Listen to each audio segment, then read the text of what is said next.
In this next episode, we visit the Mount of Beatitudes and discover how the message Jesus preached from its heights fulfilled ancient prophecy and brought a radical message to Israel and the entire world.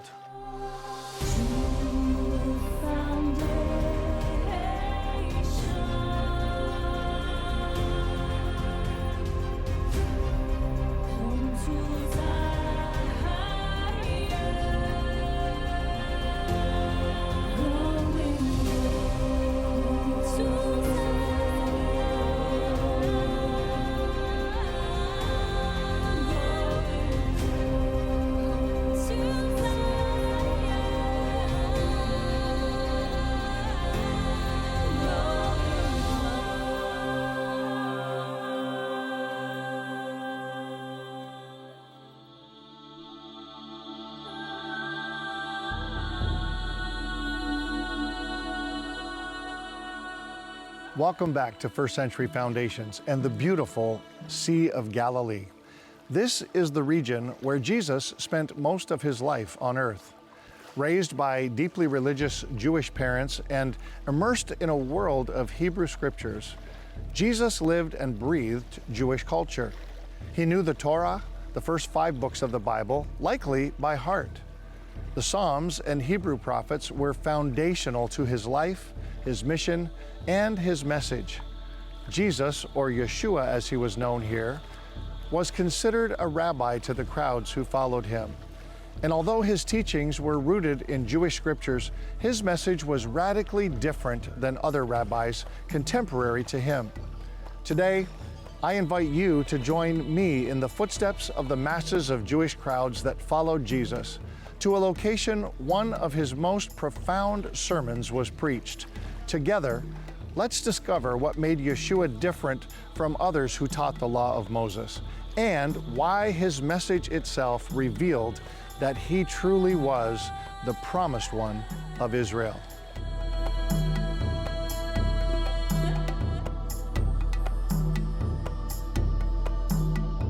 While I absolutely love visiting Jerusalem because of its amazing history, I also love visiting the Galilee region, which is also full of historical significance, but has a completely different atmosphere. When Isaac and I arrived in the Galilee region of Israel, everything felt so much calmer. Peace is more tangible here. This is the region where Jesus spent most of his time on earth. The picturesque Sea of Galilee is where Jesus walked on the water and preached to the crowds. And it is the tranquility of this area of the Promised Land that made it the perfect place for Rabbi Yeshua's important message to first reverberate throughout the earth. Isaac, it is a beautiful morning here in Israel. Indeed. Tell us exactly where we are this morning. So right now we are on top of the Mountain of the Beatitudes, which is just north and above the Sea of Galilee. Down below us, fantastic view of the lake, and further to the west, very good view of the mountains of Galilee.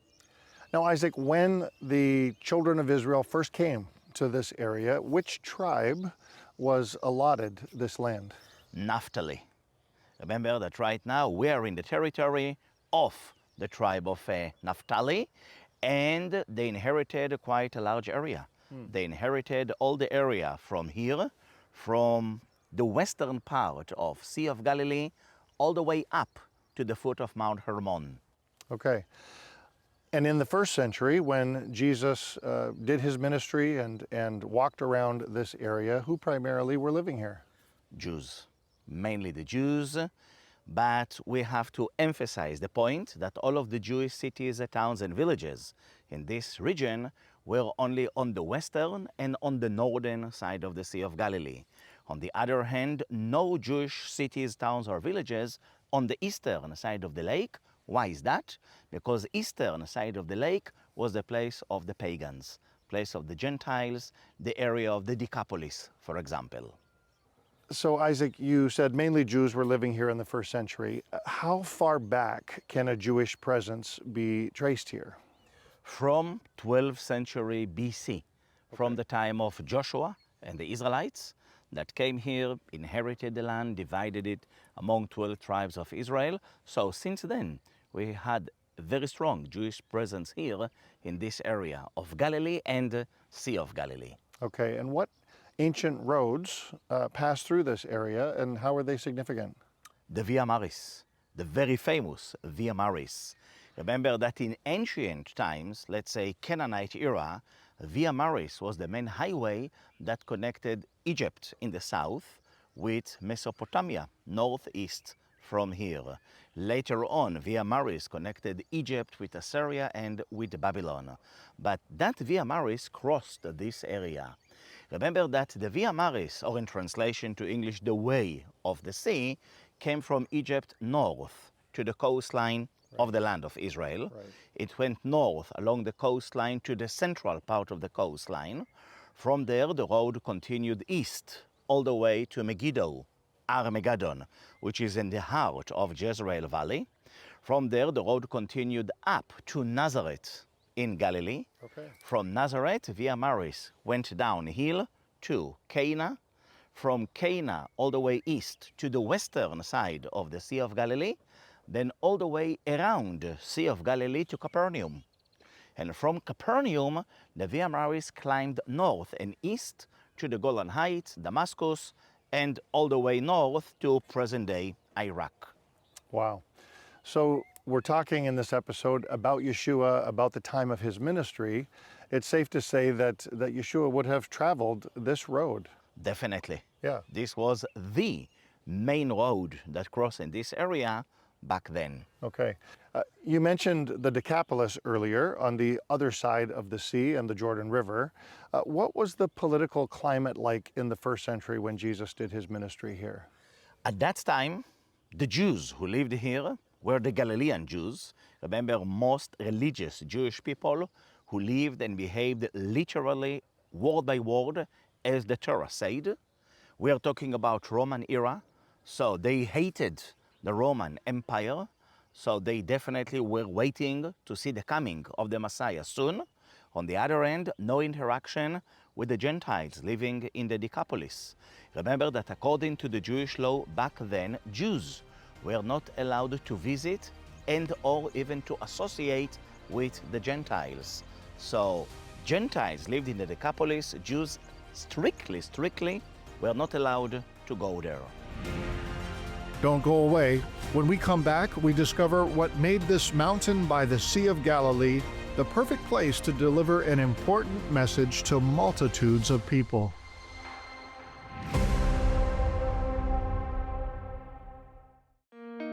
Israel is facing one of its most difficult challenges, but with your help, First Century Foundations is making a difference on the ground by supporting local charities like the Joseph Project. First Century Foundations has been thrilled to be able to help with humanitarian aid items for the warehouse here. But a few months into the war, all of your stocks were depleted. Talk to us about how important it was to get this place restocked. There's a big request for food all the time. People are without a house, without work, and they need this supply, they need this help. So your donations are great help. It's helping the Joseph Project to keep purchasing these items and making sure it's going to the right people in the land of Israel. And we just want to remind you at home that your donations matter. Call today with your gift of $30 or more. 1-877-628-2800.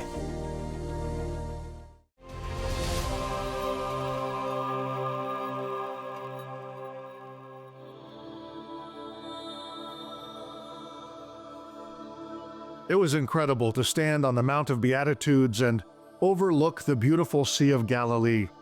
It was even more amazing to think that Jesus may have stood in this very spot when he preached his revolutionary Sermon on the Mount, a message that continues to reverberate in our world 2,000 years later. But how sure can we be that this is the place where Jesus likely delivered his famous sermon? And was this really the best location to address an enormous crowd and ensure a message was heard?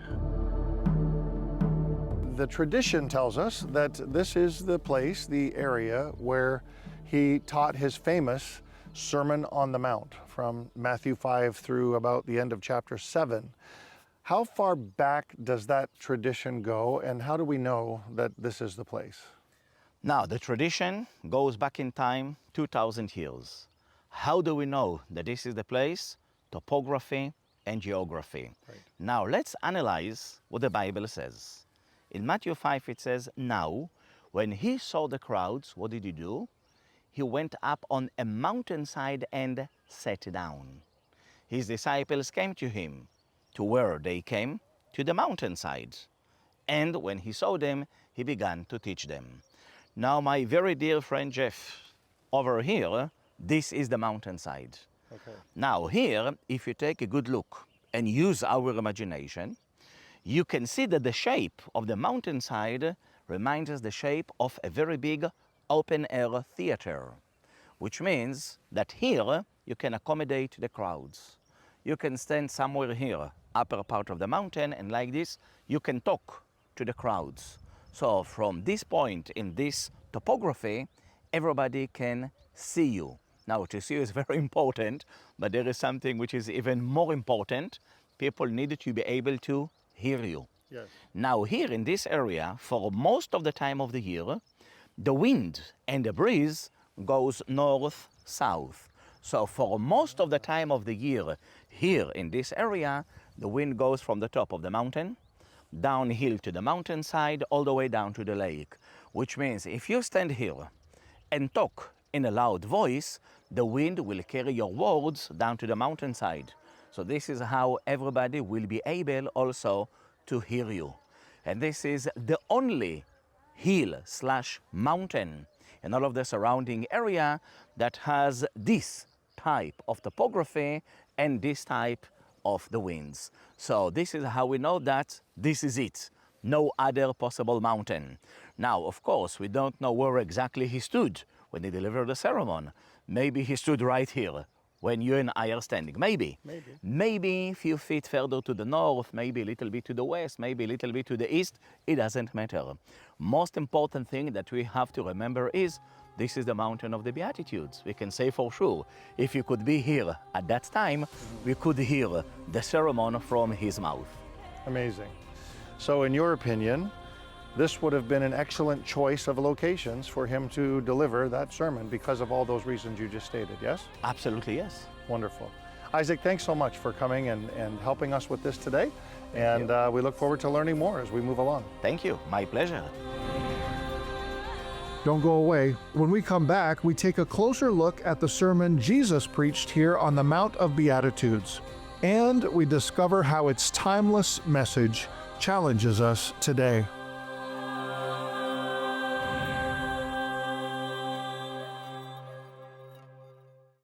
I was a pastor for over 20 years before I first went to Israel, only to realize that I had been totally disconnected from the roots of my faith. Since then, I've been on a journey of discovery, and my faith has come alive in ways I never could have imagined. I'm Jeff Feuders, Director of First Century Foundations, and I am excited to invite you on my journey to the foundations of our faith, to discover your part in a Bible story that isn't over yet. First Century Foundations exists to reconnect Christians to the foundations of Christianity. And we do this by creating Bible-based media focused on Israel and the Jewish roots of our faith. But we don't just reconnect you to Israel's history, we help you participate in what God is doing in Israel today by connecting you to over 70 incredible ministries in Israel who desperately need our support. Will you partner with us? Together, we'll explore Israel's significant past while doing our part to ensure that Israel has a bright future. The nation of Israel is continuing to defend themselves against a rising tide of terror and anti-Semitism. However, Israel and the Jewish people are not alone. First Century Foundations has been actively supporting the people of Israel for nearly 40 years, providing food, clothing, and shelter for those in need, especially in these desperate times. When you give a gift of $30 or more, you are not only helping support the people of Israel, you are also showing that you care and are blessing God's chosen people in their hour of need. And when you give your gift, as a thank you, you will receive the bi-monthly newsletter and Israel Prayer Watch. And for monthly donations, we will send you the book, Praying for the Peace of Jerusalem. Call now, 1-877-628-2800, or visit us online at firstcenturyfoundations.com and help the people of Israel during these dangerous times.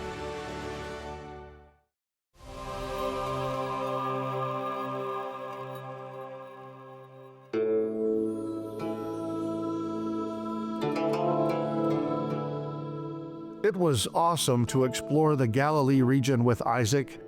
It was especially meaningful to stand in the very place where Jesus delivered his profound and world-changing Sermon on the Mount, and to imagine it echoing throughout the tranquil hills along the Sea of Galilee.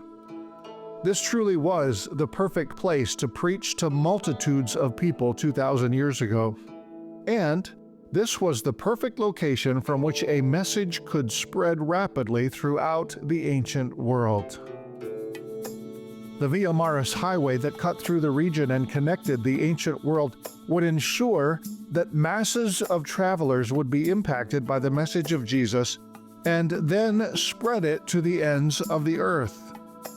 And it continues to spread around the world today.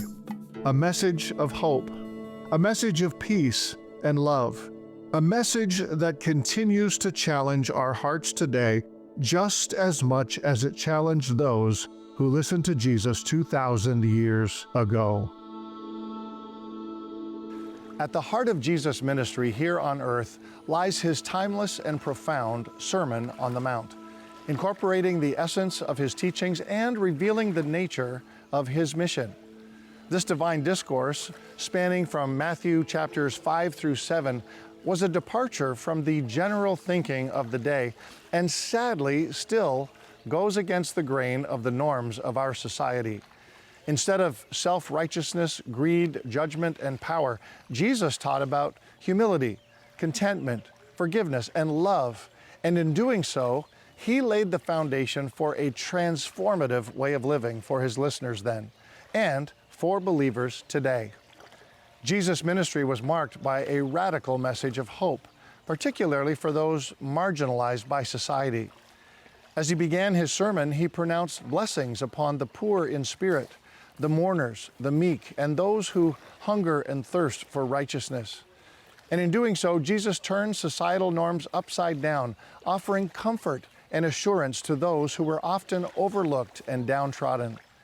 His message resonated with the prophetic words of Isaiah in Isaiah 61, verses 1 through 3. The Spirit of the Lord is on me because the Lord has anointed me to proclaim good news to the poor. He has sent me to bind up the brokenhearted, to proclaim freedom for the captives and release from darkness for the prisoners, to proclaim the year of the Lord's favor and the day of vengeance of our God, and to comfort all who mourn and provide for those who grieve in Zion, to bestow on them a crown of beauty instead of ashes, the oil of joy instead of mourning, and a garment of praise instead of a spirit of despair. They will be called oaks of righteousness, a planting of the Lord for the display of his splendor. Furthermore, Jesus' teachings on love, forgiveness, and reconciliation reflect the heart of God as revealed in the Hebrew Scriptures. He emphasized the importance of not only adhering to the letter of the law, but also embodying its true spirit. Jesus declared, "Do not think that I have come to abolish the law or the prophets. I have not come to abolish them, but to fulfill them." In this profound statement, he affirmed his role as the fulfillment of the messianic promises and the embodiment of God's redemptive plan. Throughout the Sermon on the Mount, Jesus expounded upon various aspects of the law, revealing its deeper significance and calling his followers to a higher standard of righteousness. He addressed issues such as anger, lust, divorce, oaths, retaliation, and love for your enemies, urging his disciples to exceed the righteousness of the religious leaders of his time. In doing so, Jesus emphasized the transformative power of grace and the necessity of inner purity and sincerity. In Matthew 5 and 20, Jesus says, "For I tell you that unless your righteousness surpasses that of the Pharisees and the teachers of the law, you will certainly not enter the kingdom of heaven." The Pharisees were obsessed with keeping every detail of the 613 mitzvot, or laws, to the letter. Jesus came along and used this kind of phraseology. He said, "You have heard it said that you are to do this, but I say you should do it this way." For example, in Matthew 5:21 and 22, Jesus said to them, "You have heard that it was said to the people long ago, 'You shall not murder, and anyone who murders will be subject to judgment.' But I tell you that anyone who is angry with a brother or sister will be subject to judgment." You see, he takes the judgment for the act of sin and he applies it to the motivation for that sin, that is, the anger. What Jesus really does here is he says that the root of the sin, the motivation for the sin, is equally as wrong as the sin itself. Another example is in Matthew 5:27 and 28. "You have heard that it was said, 'You shall not commit adultery.' But I tell you that anyone who looks at a woman lustfully has already committed adultery with her in his heart." These are just two examples, but they show us how Jesus wanted to raise the bar for human conduct and behavior. Instead of only judging the act, he says that God judges the motivations that come from the heart. What does this kind of heightened expectation tell us? What is the message? It's a reminder that none of us are capable of being perfect at this level in our thoughts, our motivations, and our intentions. And so we need God's grace and His Holy Spirit to help us. Without His grace and forgiveness, we would never be able to reach the bar. Central to Jesus' message was the call to be salt and light in the world. You are the salt of the earth, but if the salt loses its saltiness, how can it be made salty again? It is no longer good for anything except to be thrown out and trampled underfoot. You are the light of the world. A town built on a hill cannot be hidden. Neither do people light a lamp and put it under a bowl. Instead, they put it on its stand, and it gives light to everyone in the house. In the same way, let your light shine before others, that they may see your good deeds and glorify your Father in heaven. By using these vivid metaphors, he underscored the transformative influence that his followers were to have in society. Salt, with its preserving and flavor-enhancing properties, symbolized the disciples' role in preserving righteousness and bringing out the God flavor in the world. Similarly, light represents the illuminating presence of believers, dispelling darkness and revealing the truth of God's kingdom. Jesus likened his followers here to a city on a hill, visible for all to see. And he rarely taught using illustrations like this without people being able to visualize what he was talking about right in front of them. When he taught about taxes, he asked for them to bring him a coin. He called a little child over to him when he taught them about childlike faith. He put on a towel and rolled up his sleeves to teach them about servant leadership. And today was no different. From here, by the Sea of Galilee, on top of the highest mountain in the region, 900 meters above sea level, sits the ancient city of Safat, or Safed. Jesus was likely pointing to Safat when he talked about a city on a hill. The mostly white stone buildings would be gleaming in the sunlight as Jesus made the comparison. And in the darkest night, it would glisten with light seen from afar. This imagery reinforces the idea that authentic discipleship cannot be hidden or concealed, but is meant to be conspicuous and impactful. The disciples were to be light to the world and stand out, just like that city on a hill. As citizens of God's kingdom, believers are called to shine brightly in a world shrouded in darkness, bearing witness to the transformative power of Jesus' love and grace. Paradoxically, this call to be different from the rest of the world is also a call to fly under the radar, so to speak, to stand out, but not always in a flashy or showy way. He applies this to many other situations throughout the Sermon on the Mount. Jesus challenges his listeners to give generously to the needy, but with humility, not so that others can see or know about it. He challenges and teaches them to pray, but admonishes them not to pray wordy, flashy, showy prayers, but to find a place in private where they can speak only for the Father to hear them. There's so much more. that Jesus covers in this sermon. From an admonition not to judge in case we are judged, to an invitation to ask, seek, and knock with a promise that what we ask will be given, what we seek will be found, and when we knock, the door will be opened. All of these are truths, principles, and words to live by, and we would do well to heed them and learn from them. At the end of his profound Sermon on the Mount, Matthew 7:28-29 tells us, when Jesus had finished saying these things, the crowds were amazed at his teaching, because he taught as one who had authority and not as their teachers of the law. The distinction mentioned here is, I believe, what Jesus was going for, what he was trying to impress upon his disciples and the crowds. There is a new way for you to live. It will change and transform who you are as an individual, and it will transform and change the world. The Sermon on the Mount stands as a timeless manifesto of transformative living.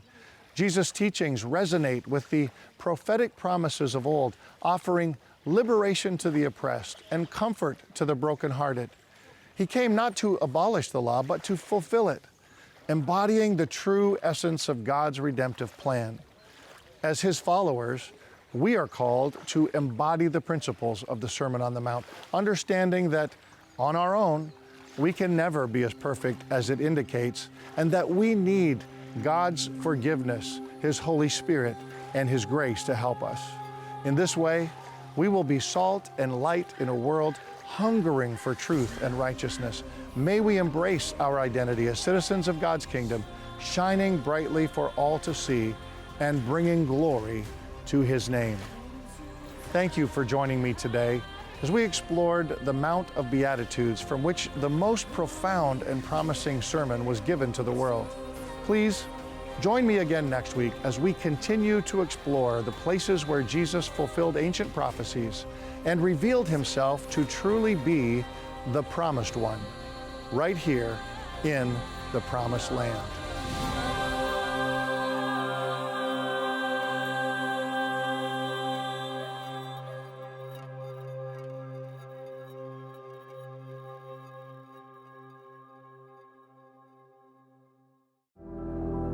The nation of Israel is continuing to defend themselves against a rising tide of terror and anti-Semitism. However, Israel and the Jewish people are not alone.